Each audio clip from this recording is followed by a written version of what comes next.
जय हिंद दोस्तों। Welcomes to our the Knowledge Park Academy. हम लोग आज से स्टार्ट कर रहे हैं एकेडमिक क्लासें, ठीक है, द नॉलेज पार्क एकेडमी में।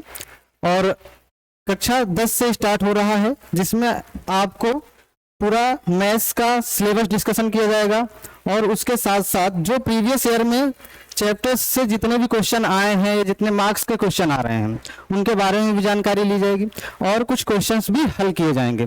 आज से क्लासें स्टार्ट हो रही हैं, जिसमें डेली डेली आपकी क्लासें आती रहेंगी और आपका जो जो भी सब्जेक्ट्स हैं सभी सब्जेक्ट्स की लगभग लगभग क्लासें मिलेंगी। अदर जो भी सब्जेक्ट हैं जैसे कि आपका साइंस हो गया, सोशल साइंस हो गया एंड ऑल, ठीक है। तो देखते हैं हम लोग अगली क्लास अगले स्लाइड के लिए क्या है। ये हम लोगों का विषय सूची है। विषय सूची में सबसे पहला चैप्टर आपका क्या है, वास्तविक संख्याएं, ठीक है ना। वास्तविक संख्याएं पढ़नी होती है। फिर उसके बाद दूसरा चैप्टर हम लोगों का है बहुपद, ठीक है। और तीसरा है फिर दो चर वाले रैखिक समीकरण युग्म। चौथा चैप्टर आपका है द्विघात समीकरण। दोस्तों इन चैप्टर्स में बिल्कुल बेसिक सी जानकारी होनी चाहिए। जैसे कि हम लोग वास्तविक संख्या पढ़ते हैं। अब ये वास्तविक संख्या जो है कक्षा 6 से हम लोग वास्तविक संख्या पढ़ते चले आ रहे हैं, ठीक है। कक्षा 6 में पढ़ते हैं, 7 में पढ़ते हैं, फिर 8 में पढ़ते हैं, 9th में भी मिला है, तब जाके हम लोग फिर अभी हाई स्कूल में पढ़ रहे हैं। और ये लास्ट ईयर है हम लोगों का जिसमें हम लोग नेचुरल नंबर्स पढ़ने जा रहे हैं, ठीक है। इससे क्या पूछा जाता है आपके एग्जाम में, ज्यादा से ज्यादा एलसीएम हो गया और एचसीएफ हो गया, ठीक है। और क्या पूछा जाता है, एक मेथड है एल्गोरिथम, ठीक है, एल्गोरिथम, ठीक। ये चीजें इसमें पूछी जा रही हैं, ठीक है। फिर उसके बाद करते हैं पॉलिनोमियल के लिए। तो पॉलिनोमियल में क्या होता है, पॉलिनोमियल में आपके कुछ ना कुछ व्यंजक दिए होते हैं जिसमें आपको वैल्यू पुट करके आंसर्स निकालना होता है, ठीक है। उसके बाद दो चर वाले रैखिक समीकरण युग्म की बात करते हैं। तो इसमें क्या होता है कि दो समीकरण आपके दिए होते हैं। जैसे सपोज दैट हम लोग बात करते हैं, दिया होता है A X plus B Y plus C is equal to 0, या दूसरा आपका दिया होता है M X plus N Y plus Z. ऐसे कुछ समीकरण दिए होते हैं जिसमें से हम लोगों को कुछ ना कुछ सॉल्व करके और वैल्यू निकालनी होती है किसकी, एक्स एंड वाई की, ठीक है। एक्स एंड वाई की वैल्यू फाइंड करनी होती है। द्विघात समीकरण तो आप जानते ही हैं, जिससे संबंधित आपने क्वेश्चन कक्षा 8 में हल किए, कक्षा 9 में भी हल किए। देखिएगा द्विघात समीकरण किस फॉर्मेट में होता है, A X square plus B Y plus C is equal to Z, कुछ इस फॉर्म में होता है। जहां से हम लोग क्या लेट करते हैं कि A comma B comma C A comma B comma C is equal to N. N क्या होते हैं आपके नेचुरल नंबर्स, यानी ए बी सी ऐसे एलिमेंट्स लेंगे या ऐसे नंबर्स लेंगे जो आपके किससे संबंधित होंगे, नेचुरल नंबर से संबंधित होंगे, ठीक है ना। चलिए हम लोग आगे देखते हैं नेक्स्ट स्लाइड में। अगला हम लोगों का क्या है चैप्टर, समांतर श्रेणियां। कुछ 2-3 सालों से इस चैप्टर से बहुत ही कम या पूछे ही नहीं जाने वाले सवाल होते हैं, ठीक है ना। तो इस पर ज्यादा हम लोग चर्चा ना करते हुए अपने चैप्टर की ओर बढ़ते हैं, ट्रेंगल यानी त्रिभुज। त्रिभुज में हम लोगों को कुछ चीजें पढ़नी होती है। जैसे आप परिचित होंगे किससे, समरूपता से। त्रिभुज पर समरूपता के लिए क्वेश्चंस बनते हैं। और क्या बनते हैं, सर्वांशम के लिए, ठीक है। और क्या बनते हैं, इस पे कुछ प्रमेय होती हैं, ठीक है ना। तो प्रमेय पे भी क्वेश्चन बनते हैं, प्रमेय से संबंधित क्वेश्चन बनते हैं, ठीक। अभी आप जब देखेंगे एग्जाम का ट्रेंड तो फिर समझ में आएगा कि नहीं हाँ त्रिभुज कितना इंपॉर्टेंट है हमारे लिए, ठीक है ना। उसके बाद अगर हम बात करें किसके लिए, निर्देशांक ज्यामिति के लिए, ठीक है ना, क्वाड्रेटिक ज्यामिति, ठीक है। चलिए इस पे बात करते हैं। निर्देशांक ज्यामिति के लिए क्या होता है, जैसे कोई भी बिंदु दिए होते हैं X comma Y and A comma B, then इनके बीच की कुछ दूरियां निकालनी है, ठीक है, ठीक है। तो ये सब हम लोग करने होते हैं,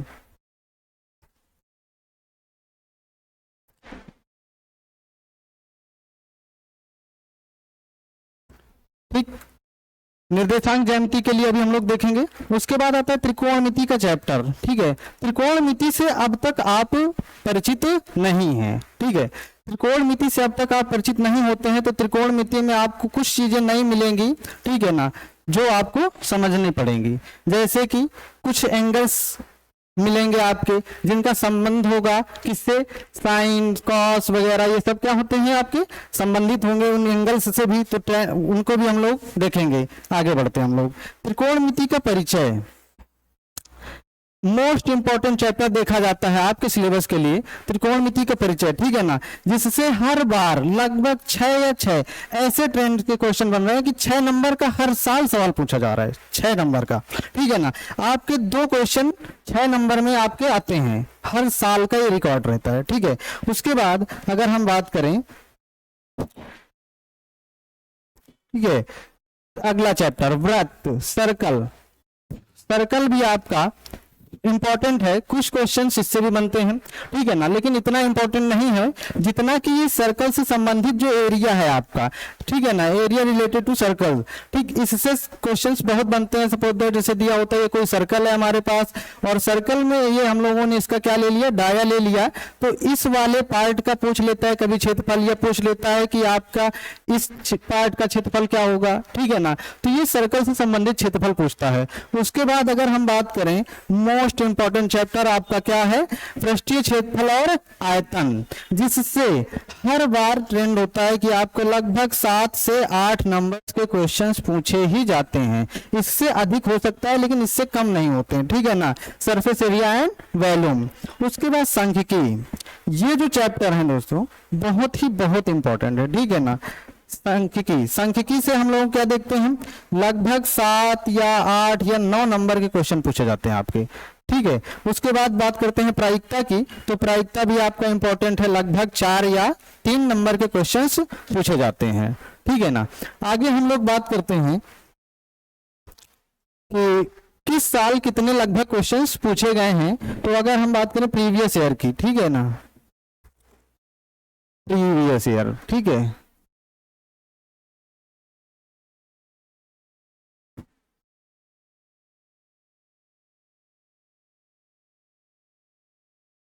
प्रीवियस ईयर एग्जाम एनालिटिक्स करें तो फिर उसमें देखते हैं क्या आता है।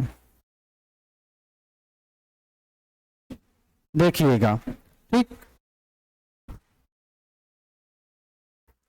पहला चैप्टर है हम लोगों का, देखिए वास्तविक संख्याएं, जिसकी हमने चर्चा की। 2024 जो इस साल ही हुआ एग्जाम, लगभग आपके 4 क्वेश्चंस पूछे गए हैं। ध्यान दीजिएगा कि ये किसका है, 822 HX कोड का है। ठीक है, 822 HX कोड का 4 क्वेश्चंस पूछे गए 2023 में, लगभग आपके 4 क्वेश्चंस पूछे गए थे। उसके बाद बहुपद, ठीक है ना, बहुपद पॉलिनोमियल से देखिए 2024 में केवल और केवल 2 क्वेश्चंस लगभग पूछे गए हैं, वो भी 2 मार्क्स के, और सॉरी ये 4 मार्क्स दिया गया है। ठीक, और 2023 में 6 क्वेश्चंस पूछे गए थे, किसमें, तो 7EB में। ठीक है, कोड नंबर दिया गया है। 2 चर वाले रैखिक समीकरण सबसे ज्यादा इंपॉर्टेंट और सबसे आसान लगता है। देखिएगा इस पे 6/6 का मतलब ये है कि 2 क्वेश्चंस आपके एग्जाम में आए थे, ठीक है ना, जो कि अथवा में थे, या तो आप इसको करते या तो इसको, दोनों में से आपको एक करना था और मार्क्स आपको केवल 6 ही मिलते थे। ठीक है, फिर दूसरे साल हम लोग देखते हैं 2023 जो हमारा प्रीवियस ईयर था, उसमें हमारे 6/6 का तो एक आया ही था, यानी कि 2 क्वेश्चन थे 6 और 6 के, जिसमें हम लोग अथवा करके कोई एक करते, प्लस 5 मार्क्स अदर उसके थे। ठीक है ना, फिर हम अगर बात करते हैं द्विघात समीकरण, तो 2024 में लगभग 7 नंबर के आपके सवाल आए हैं। ठीक है, 7 नंबर के। 2023 में यहाँ कम थे, केवल और केवल 2 मार्क्स के थे। समांतर श्रेणियां, जैसा कि हमने पहले ही बताया था कि ये ब्लैंक चल रहा है, यानी इसको कोई भी इंपॉर्टेंस देने की जरूरत नहीं है, ये सिलेबस से स्थगित है अभी अस्थायी रूप से। ठीक है, उसके बाद बात करते हैं ट्रेंगल की। तो ट्रेंगल में हम लोगों का क्या है, देखिएगा ध्यान से, ट्रेंगल के 6 नंबर के क्वेश्चंस 2024 में आए और 8 नंबर के क्वेश्चंस आपके 2023 में आए थे। ठीक है, उसके बाद आपका निर्देशांक ज्यामिति है, तो दोस्तों निर्देशांक ज्यामिति के लिए 2024 में 6 नंबर का क्वेश्चन आता है। यानी हर बार देखिए ये जो आपका त्रिभुज है 6 नंबर 8 नंबर, अब आप इसकी इंपॉर्टेंस देख के समझ रहे होंगे कि कितना इंपॉर्टेंट है, और ज्यादा विशेष कुछ होता नहीं इसमें, ठीक है ना। समरूपता और सर्वांग समता और एक दो प्रमेय हैं जो कि ध्यान रखना है, जैसे कि आपने नाम सुना होगा थेल्स के प्रमेय, ये सब हैं, ठीक है। फिर त्रिकोणमिति का परिचय देखते हैं। त्रिकोणमिति के परिचय में 6 नंबर क्वेश्चन आते हैं, कब? 2024 में।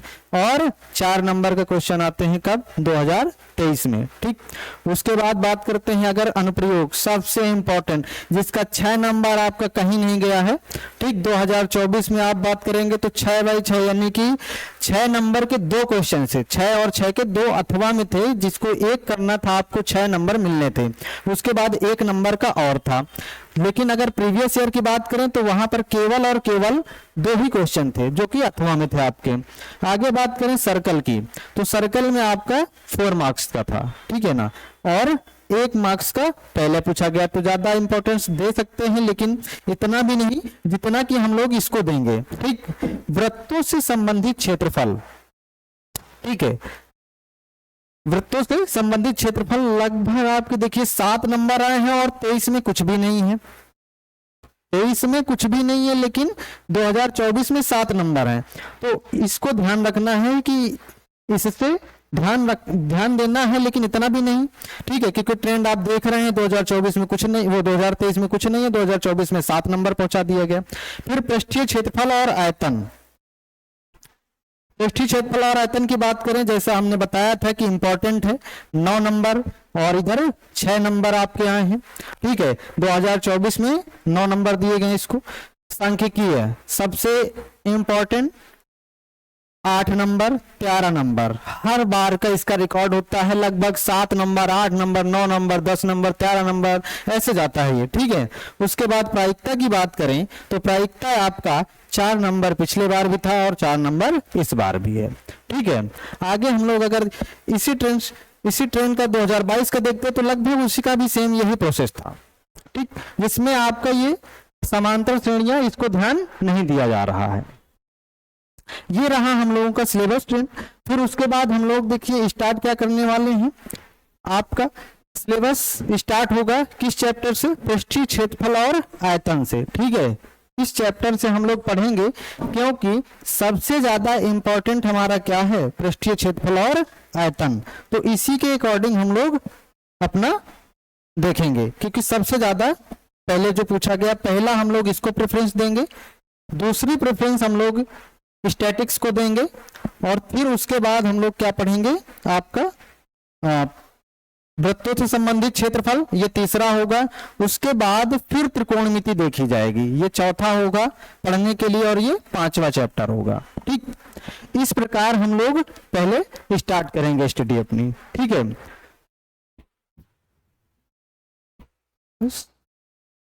ठीक है दोस्तों, तो फिर मिलते हैं हम लोग अगले वीडियो में और अगले लेक्चर में अपने न्यू चैप्टर के साथ, यानी सरफेस एरिया एंड वॉल्यूम के साथ। तब तक बने रहिएगा अपने द नॉलेज पार्क एकेडमी के साथ, ठीक है। और दोस्तों को शेयर करना बिल्कुल ना भूलें, ठीक है। जय हिंद।